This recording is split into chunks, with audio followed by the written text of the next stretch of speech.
Hey folks, Country Prepper here. What's that? Screen's black. Let me light that up for you.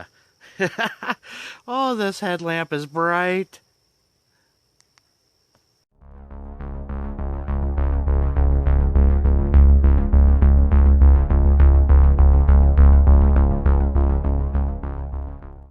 That's right, it is nighttime, so it's a good time to test out this Thrunite TH20 headlamp. Now I'm going to compare the beam on this and the brightness of it to my 1AV3. And the reason for that is I believe they have, I'll have to look at the specs again, but I believe they have the same LED in them, and I have a 14500 lithium-ion battery in both of these. So we're going to go check that out and just see how it compares. Okay, to test that comparison, here is the Thrunite 1A V3 with the 14500 lithium-ion battery in it. And on turbo, here is, oops, gotta double click it. There is the Thrunite TH20 headlamp. Honestly, I think the headlamp is just a little bit brighter actually. So, from the tests that I've seen, the 1AV3 with the 14500 in it was pretty close to 500. I'd have to say that is just a little over 500. Alright, so I did look on Thrunite's website, and it says that the max output with the 14500 battery in here is 520 lumens. So that's pretty bright for turbo on a headlamp. So why would anybody need a headlamp with that much lumen capability? And all I'm going to say is, if you've ever been out in a really bad storm and trying to work on something, say your car broke down in a really bad storm, the more light you can get, the better. So I have had some little dinky like Rayovac flashlights with me in the past and trying to work on stuff underneath the car or whatever, and it's a nightmare. So there's a good reason to have it. And I know some people will probably, I know there's a lot of people out here that just don't like Thrunites, but I tell you what, they'll argue that their $10 flashlight or headlamp, whatever, from Walmart does just as good. But see that? That's full of water. Let's see your $10 headlamp do that. Most of those are not waterproof, so if you were, like I said, in a storm and happen to work on something, need your hands, this is the headlamp you're going to want to have. So that's just my opinion. It's also, I'm pretty sure this is the one that's going to go in my bug out bag, because I can recharge it with my solar panel and things like, or I can recharge a battery for it with my solar panel and the U1 charger. So that's just more capabilities that something like this has over, your cheaper headlamps. So, and plus, this one's IPX8 waterproof or water resistant, whatever you want to call it. A few more specs on this with a AA battery in it.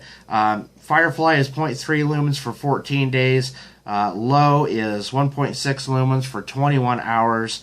And it goes to high is 230 lumens for 95 minutes. And like I said, turbo with a AA is 250 for 93 minutes. So what this has, instead of having a mode switch plus the button clicky there to turn it on, you turn it on and then you just press and hold the button down, and it's kind of like a dimmer switch. So it goes, instead of clicking for different modes, it just goes up and down, and then you stop whatever lumen output, whatever brightness I can't talk. Whatever brightness level you want, you just stop right there. So I like that even better, instead of having different steps of lumens, because every now and then there's something that's just a little too bright, but the next one down is just a little too dim. So this just eliminates that problem.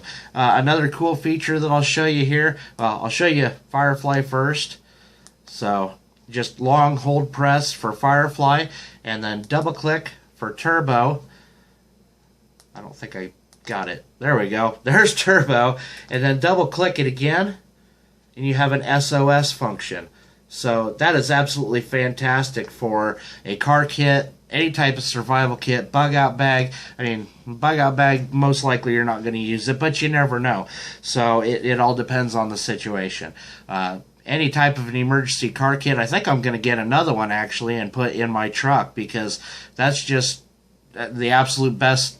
I think the best headlamp you could possibly put in a vehicle for any type of an emergency situation. So, like I said, it will run on a AA battery. It'll also run on the 14500. I prefer the 14500 because not only do you get more than double the lumen output, but I can recharge it in my truck on the go or with a solar panel, either way.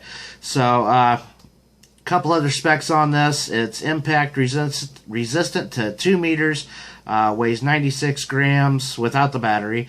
I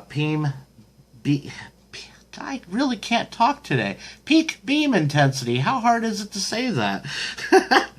Now I lost what I was looking at. Peak beam intensity, it says 1120 CD. I'm not really sure exactly what that means. Candle power, so I don't know. Anyhow, working voltage is 0.9 to 4.2, so it has a big range of, you can put a lot of different kinds of batteries in this headlamp. So it does come with a spare O-ring. It also comes this rubberized mount, and I will say this mount is very, very comfortable. It kind of shapes to your head and kind of indents wherever your forehead is, so it's really comfortable, and it doesn't have that strap that goes over top that is just, in my opinion, very annoying. But it does come with an extra mount just in case you should happen to somehow destroy it. But it seems pretty dang tough to me.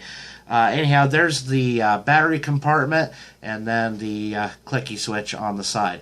So it is a orange peel reflector in there as well. So this is not yet available on Amazon just yet, but once it is, I will put a link to it in the description box below. You can get this through the Thrunite website, directly through them, for around 30 bucks. It's supposed to be, expected release date is July 25th, I believe. So I will, like I said, I'll come back after it's been released on Amazon, and I'll put that link in the description box as well. But if you want one right now, go ahead and order it directly through Thrunite. They're very good about getting things out really quick. So that's about it for today, guys. Let me know what you think. I think it's a great headlamp, and like I said, I think I'm going to get a second one. So anyhow, thanks for watching, guys. See you next time.